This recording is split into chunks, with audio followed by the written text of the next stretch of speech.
Electric dipole का ये दूसरा वीडियो है। तो इसमें हम लोग देखेंगे torque on the electric dipole. Torque on the electric dipole. ठीक है। तो कोई भी इलेक्ट्रिक डाइपोल इलेक्ट्रिक फील्ड में प्लेस होगा, देन उस पर एक टॉर्क लगेगा। समझना है, ध्यान से समझिए। सपोज ये हमारा इलेक्ट्रिक फील्ड डायरेक्शन दे दिया गया है इलेक्ट्रिक फील्ड का।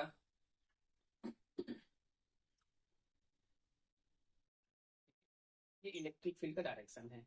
क्लियर है। और क्योंकि इलेक्ट्रिक फील्ड का डायरेक्शन उसी साइड में होता है जिधर में निगेटिव चार्ज होता है, तो इलेक्ट्रिक फील्ड इधर जा रहा है, मतलब इधर में आपका निगेटिव चार्ज है और इस साइड में आपका प्लस होता है। ठीक है। और यहाँ पे एक डाइपोल रखा गया है। सपोज आपका डाइपोल ऐसे हो सकता है। ठीक है। तो यहाँ पे एक चार्ज होगा और एक यहाँ पे चार्ज होगा।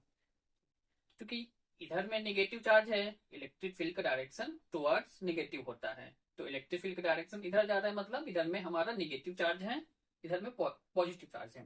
तो इधर नेगेटिव चार्ज है, मतलब डाइपोल का पॉजिटिव वाला पॉइंट इस साइड होगा, ये हमारा प्लस क्यू। ठीक है। तो इधर निगेटिव है, निगेटिव और डाइपोल का निगेटिव चार्ज रिपेल करेगा, ये वाला पॉइंट हमारा माइनस क्यू हो जाएगा। ठीक है। तो एक छोटा सा कॉन्सेप्ट समझिए। एक इलेक्ट्रिक फील्ड है यहाँ पे, एक इलेक्ट्रिक फील्ड है और इस इलेक्ट्रिक फील्ड में एक चार्ज रखा गया है। तो इस पे फोर्स कितना लगता है, Q इंटू ई, इतना फोर्स लगता है। ठीक है। एक चार्ज है, इलेक्ट्रिक फील्ड में रखा गया है, इस पे कितना फोर्स लगेगा, इतना लगेगा। क्लियर है। तो डाइपोल में दो चार्ज होता है, दोनों चार्ज पे एक फोर्स लगेगा। ठीक है। तो प्लस क्यू चार्ज पे इस डायरेक्शन में एक फोर्स लगेगा, प्लस क्यू ई। माइनस क्यू चार्ज पे इस डायरेक्शन में एक फोर्स लगेगा, माइनस क्यू। ठीक है। तो लीनियरली टोटल कितना फोर्स लग रहा है, plus q e and minus q E.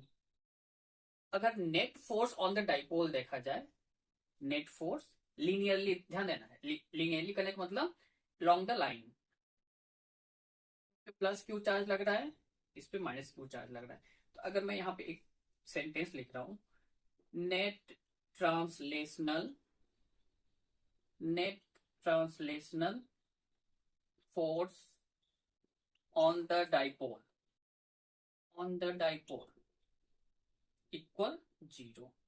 Zero क्यों हो रहा है, समझिए। यहाँ पे प्लस क्यू ई एक फोर्स लग रहा है, प्लस माइनस क्यू ई दूसरा फोर्स लग रहा है। नेट फोर्स फाइंड करने के लिए हमें सभी फोर्सेज को प्लस कर देना होता है, दोनों को प्लस करेंगे, जीरो आ जाएगा। क्लियर है। सपोज ये डाइपोल इलेक्ट्रिक फील्ड के साथ एक थीटा एंगल बना रहा है, इधर angle between electric field and dipole moment. अगर यहाँ पे डाइपोल मोमेंट की बात की जाए, डाइपोल मोमेंट का डायरेक्शन क्या होगा, नेगेटिव टू प्लस, तो इसका डायरेक्शन हमारा ऐसे हो जाएगा। तो डाइपोल मोमेंट यानी कि डाइपोल और इलेक्ट्रिक फील्ड के बीच का एंगल कितना, थीटा है। क्लियर है। Now torque on the dipole, torque on the dipole,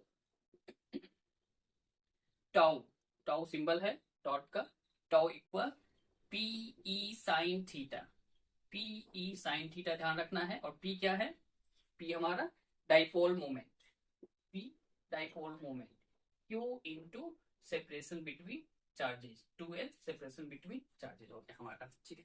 तो नेट फोर्स इतना लगता, फोर्स नहीं, net torque P sine theta इतना लगेगा। अगर इसको वेक्टर फॉर्म में हमें लिखना होगा, क्योंकि यहाँ पे साइन थीटा है, इन वेक्टर फॉर्म, इन वेक्टर फॉर्म फॉर्मूला क्या बन जाएगा, tau, vector tau equal vector P cross vector E. तो वेक्टर फॉर्म में आजकल नीट में बहुत ज्यादा क्वेश्चन आता है, और वेक्टर से रिलेटेड कुछ न्यूमेरिकल भी आता है, नीट के क्वेश्चन आ चुका है। क्लियर है। ठीक। तो यहाँ पे कुछ केसेज हम लोग देखेंगे। एक डाइपोल है, यहाँ पे इलेक्ट्रिक फील्ड में रखा गया है, इस डाइपोल पे कितना टॉर्क लगेगा, कितना टॉर्क लगेगा। तो कहने का मतलब ये है, इस पे नीचे की तरफ फोर्स लगेगा और इस पे ऊपर की तरफ फोर्स लगेगा, ठीक है। तो ये ऐसे रोटेट कर जाएगा। तो इक्वल एंड अपोजिट फोर्स से these are the torque. Clear हो रहा है? Case one, case one, case two, case three. ध्यान से समझना है, तीनों केस इंपॉर्टेंट है। केस वन में, if dipole is placed, if dipole is placed parallel to the electric field, parallel to the electric field, parallel to the electric field, इसमें क्या होगा? सपोज ये हमारा इलेक्ट्रिक फील्ड है, ये हमारा इलेक्ट्रिक फील्ड है, और पैरेलल होने का मतलब ये होता है यहाँ पे माइनस क्यू हो गया और यहाँ पे प्लस क्यू हो गया। क्लियर हो रहा है? तो पैरेलल प्लेस्ड है मतलब angle between the direction of electric field and dipole will be 0 degree. तो यहाँ से साइन 0 डिग्री का वैल्यू कितना आएगा? साइन 0 डिग्री 0 आ जाएगा। So tau equal P E sine theta, finally sine theta 0 है, टॉर्क 0 आ जाएगा। मतलब अगर इलेक्ट्रिक डाइपोल इलेक्ट्रिक फील्ड में पैरेलल रखा गया है देन उस पर कोई टॉर्क नहीं लगेगा, स्टेबल होगा। टॉर्क यहाँ पे 0 लग रहा है, ठीक है। Case second, if dipole is placed perpendicular to the electric field, अगर ये डाइपोल परपेंडिकुलर रखा जाएगा तो परपेंडिकुलर डाइपोल और इलेक्ट्रिक फील्ड एंगल कितना बनेगा? 90 डिग्री, ठीक है। एंगल हमारा 90 डिग्री हो गया। तो इस केस में साइन 90 का वैल्यू कितना आएगा? साइन 90 इक्वल 1, ध्यान रखिए। तो अगर मैं यहाँ पे देखूं tau equal P E sine theta, तो मैक्सिमम टॉर्क अगर हमें फाइंड करना है मतलब साइन थीटा का मैक्सिमम वैल्यू होना चाहिए। तो साइन थीटा का मैक्सिमम वैल्यू कब होता है? 1 होने से। क्लियर है कि नहीं? ठीक है।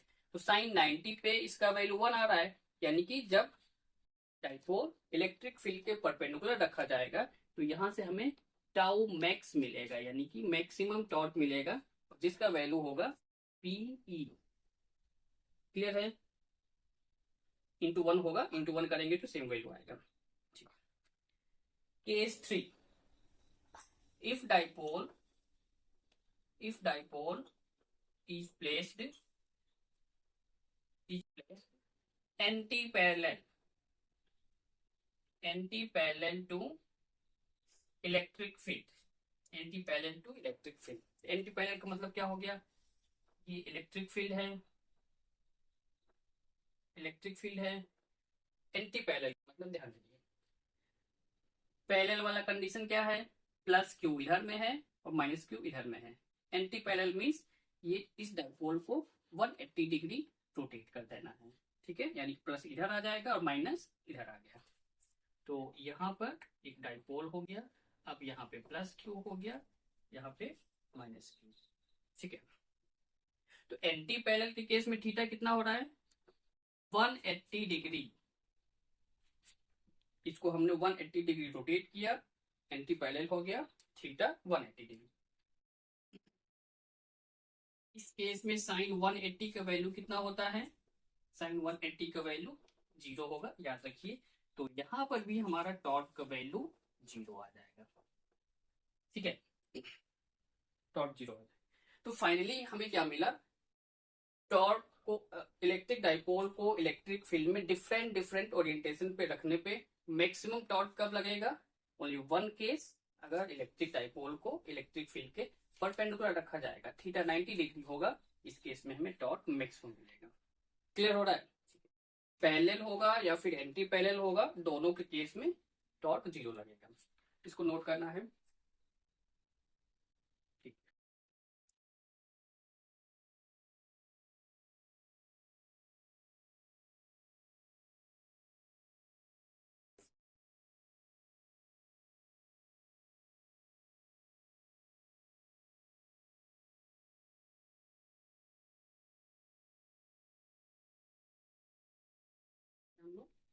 टॉर्क के बेसिस पे है, फार्मूला बेस्ड है नी 2023। ध्यान से दीजिएगा। An electric dipole, an electric dipole is placed at an angle of 30 degree, 30 degree with the electric field, of intensity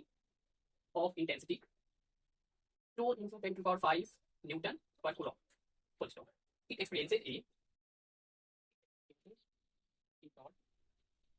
a torque equal to 4 Newton meter. Calculate the magnitude of charge on the dipole. If the dipole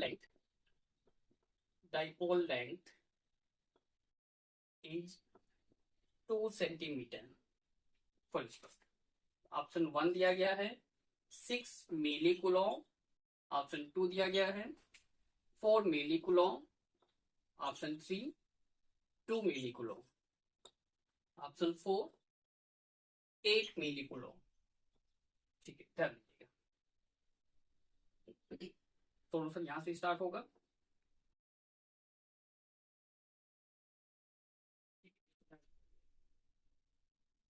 एक dipole है, angle of 30 degree with the electric field, यानी कि सबसे पहला चीज हमें काम है, हमें गिवन लिखना है। तो गिवन हमें पहला मिल गया थीटा इक्वल 30 डिग्री। ठीक है। Electric field of intensity, electric field का मैग्नीट्यूड दिया गया है। Intensity means magnitude of electric field. तो इलेक्ट्रिक फील्ड का वैल्यू हमें मिल गया 2 into 10 to the power 5 newton पर कूलॉम। ठीक है। It experiences a torque equal to 4 nanometre. तो यहाँ पे हमें टाउ भी मिल गया 4 नैनोमीटर। ठीक है।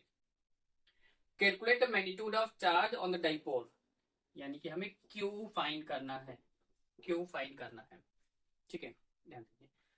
फिर गिवन के अकॉर्डिंग आपको सोचना है, ट्राई करना है, क्या डाइपोल से रिलेटेड कोई ऐसा फार्मूला है जिसमें टाउ यूज होता है, क्योंकि टॉपिक तो डाइपोल का है, इलेक्ट्रिक डाइपोल, और इसमें टाउ वगैरह गिवन है, एंगल वगैरह गिवन है। ठीक है।